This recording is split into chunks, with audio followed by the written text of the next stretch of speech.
few things. Number one, that's a good win. That's a very good Harvard team, extremely well coached, very, very well coached. Got good players, and so that's a good win for us. And we won the game through defense, absolutely through defense.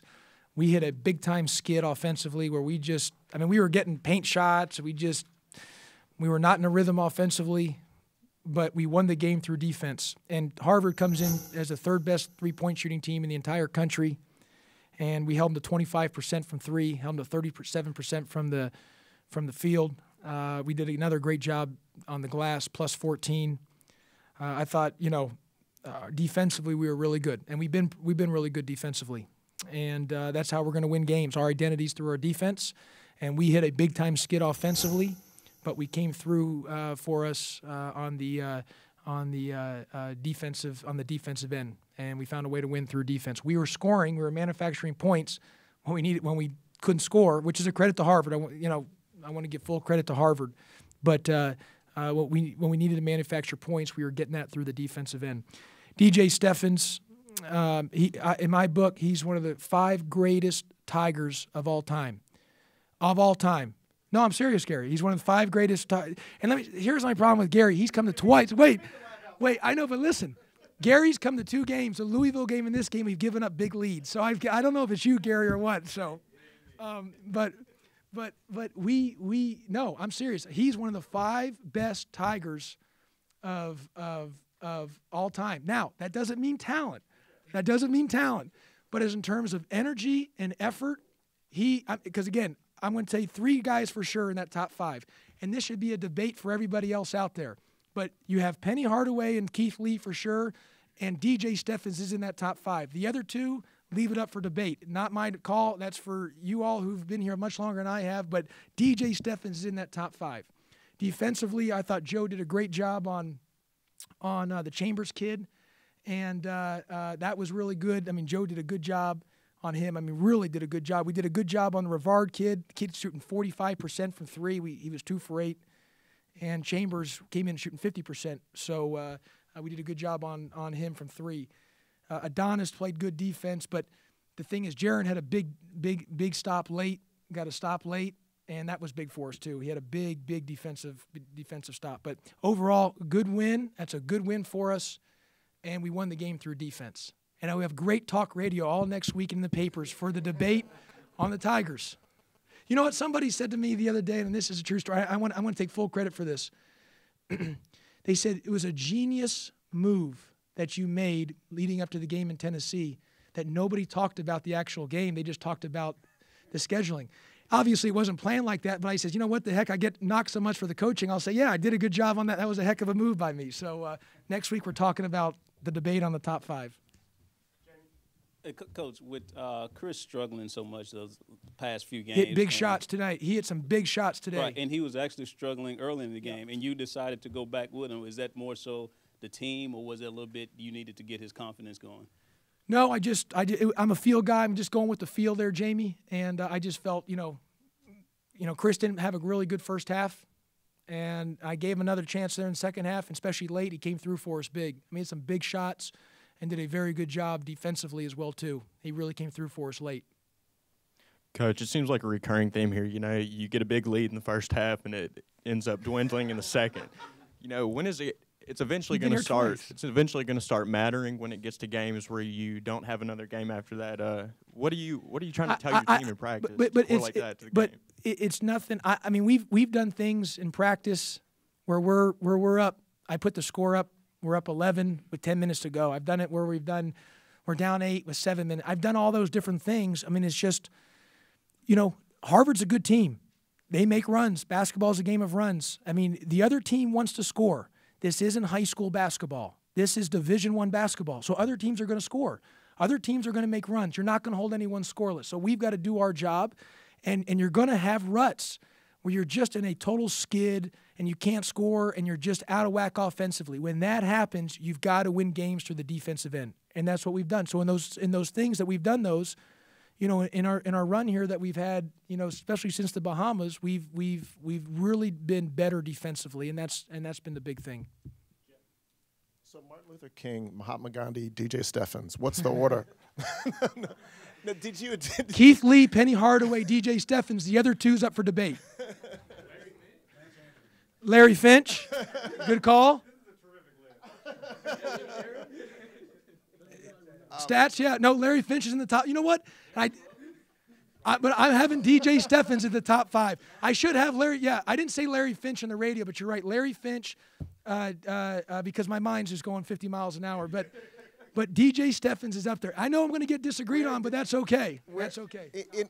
In terms of that, he had that moment though. Obviously, the dunk and then the and then the block on the other end. What it felt like. It does feel like not only does he go 100 miles an hour all the time, at the most critical times, he's also the guy there. And the only reason I didn't have him do the media today because he was getting treatment on his elbow and he wasn't feeling good. He was nauseated and he felt dizzy. So he was with Brad Anderson, our trainer. So that's why he's not here at the media. But and again, and look, and in all seriousness about the top 5. I mean, he's not top 5 in talent. I mean, I know that and I recognize that. But it's more of an affection that I have for him.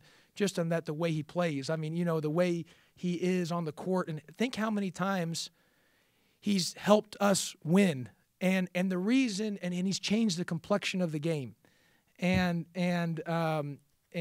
so, Jeff, it's just one of those things that I think because you have I think the city loves him, Tiger Nation loves him. The reason, the guy was it was a mass email his AAU coach sent out. Who wants this kid? He was going to go to Division II school. So, look, in all reality, I know he's not one of the top 5 in talent, but just the affection of how he plays so hard is why I say that. And am I biased? Of course I am. But and I'm having a little fun with it as well too. But we know that I mean, look at the ovation that he gets. I mean, people, the media, people have an appreciation for the way he plays, and that's not just for I mean, that's even other coaches. That's for pro scouts. That's for anyone that watches and has an appreciation for him. Josh, for a good portion of that game, especially the first half, you were pounding it inside. You end up getting 16 more points in the paint. What was your strategy in the second half? I think at least the last 10 minutes going small as opposed to bringing back Shaq when he got the 4th foul or bringing in Black. Yeah, it was just a feel. I mean, you read in Jason's article the other day where I'm more of a feel guy, and that's what I went with. And it was just I felt we were such in a rut offensively. And look, we were going inside with Adonis, Tariq, and Shaq. We were getting paint shots. We weren't making them. I mean, those 3 guys, I mean, they got good looks. We were missing some. So it was more of a feel, and I just felt defensively we just had to stay after it. And I just felt, and I told our staff this with about 7 minutes to go after the under 8-minute timeout. I said the only way we're winning this game is through defense. We've got to make sure that we've got to have the best lineup to try to get us stops because we're going to have to manufacture points through the defensive end. And Jaron came in and gave us, I thought he was a little up and down, but then he came in and really got some stops for us to help us get the win. Coach, there's no secret that you have Go ahead.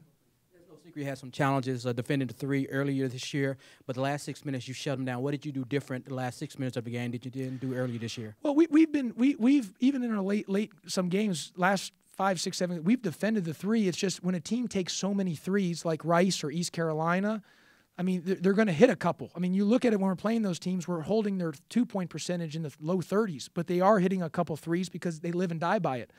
So I don't know how much is that our 3-point percentage defense is that. It's just that when a teams live and die by it, they are going to hit some.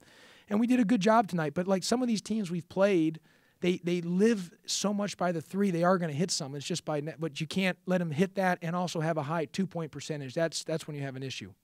I think where everybody can agree on DJ is that he might be probably is your most popular player now, and it's because of of how he plays, and maybe your most important. Yeah, and. Memphians typically love Memphis kids, and yet he's not from here. And you look at the NBA franchise, Tony Allen might be the most popular player, and it's kind of for the same stuff because they play hard all the time. Is there a lesson for the rest of the guys there? Well, you know what? I don't know if it's even a lesson for – it's just – and you know what? Even in film sessions or any time there's certain times I always tell guys, I just want you to play like DJ. And, and sometimes you got to be careful of that as a coach because of, well, man, this favorite – but – guys have so much respect for DJ that as a coach you can say that without anyone being sensitive because the guys understand on the team, his teammates understand what he does. and he's a good guy. He's a really good person on top of that, and he hasn't practiced since October 21st. He has not practiced, believe it or not, because he gets banged up and everything else. So he has not practiced since October 21st of no contact or anything. So he just shows up for games and does what he does, which is pretty remarkable. And when I looking back on it, he's the surgery that he had this summer has helped his conditioning, obviously, due to the asthma he's had. So that's really helped him to be able to play in long stretches. But Gary, he hasn't just done it this year; he's done it through his 4 years. And I mean, it's just the facts. This city loves guys that are blue-collar workers and do the job that he does. And there's sometimes he jumps so high. I mean, you can hear the crowd just in awe. And, he's a special player. Yeah, when he went down with that injury and hit the floor, was that his shoulder or what? Elbow. He fell right on his elbow. And but it was the same shoulder that he had dislocated back in the Bahamas. Down the stretch, the team is up and cheering, and Tarek Black is sitting on the bench, like he's lost his dog. What's going on with him, and shouldn't he be past this by now? I want to give a special shout-out to Farrakhan Hall. Farrakhan didn't play, but he was tremendous in the bench. And in the huddle, he was in there when we were having a little lull. He was right in there pumping us up, cheering his teammates on. And, being just ecstatic. I mean, he was awesome. I love him for doing that. He had a great attitude tonight, tremendous. So I got to give him a lot of credit. Regarding Tarek, hey, this is, I don't have too much to say on that. I mean, other than, hey, look, I mean, we don't have time to wait,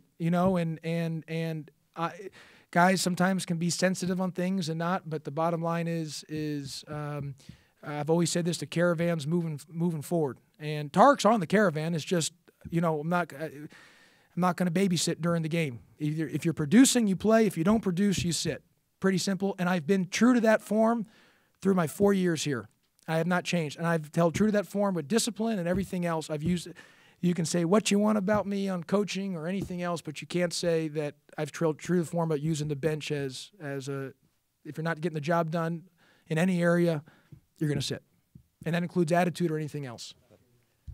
Coach, you said you won this game through defense. You forced 12 steals and 18 turnovers, but really we saw your defense really extend and force them into tough shots, as you said, holding them to 25% for three. What does that say about your defense and the length that they have just harassing such a great shooting team like Harvard? Where did you go? Well, Harvard's good. I'm telling you, Coach Amaker, they're very well coached, very, very well coached. They got good players. They're going to win the Ivy League. I think they'll win it by a landslide, and not to put pressure on them, but there's no question about it. They're good. They're a good team. And so, our identity is going to be through defense. And today, when we could not factor anything offensively, we had to manufacture points through our defensive end. Jaron, you had him in for the last 8-9 minutes. He had 17 overall. Was his the first half was defensively he was hurting you? Was there a reason? I didn't think he was producing, and so I didn't think he was producing the first half. So you got to come sit. If you're producing, I'm going to play you, and I'm a field guy, and that includes lineups and/or individuals. Nothing personal, just that's how I am. Right or wrong, that's just how I do it. Coach, can you briefly talk about your Infinity Coaches Challenge, the chance of raising money for your charity? Yeah, there's on ESPN.com. There's the Infinity Coaches Challenge, and all the different college basketball coaches a lot of them are involved in it. And if you get whoever gets the most votes can get can win $100,000 to the charity of their choice. And there's so many great charities in Memphis. I mean, there's so many. I chose Le Bonheur Children's Hospital, and maybe even try to target it to the neonatal center there with Le Bonheur. So if anyone's out there listening, you want to get on and vote. It's we get the most votes, we end up getting $100,000 going straight to Le Bonheur. And with that, because we have so many great hospitals here, but St. Jude and Le Bonheur do work together in a lot of their different things. So that was something that's why I chose that.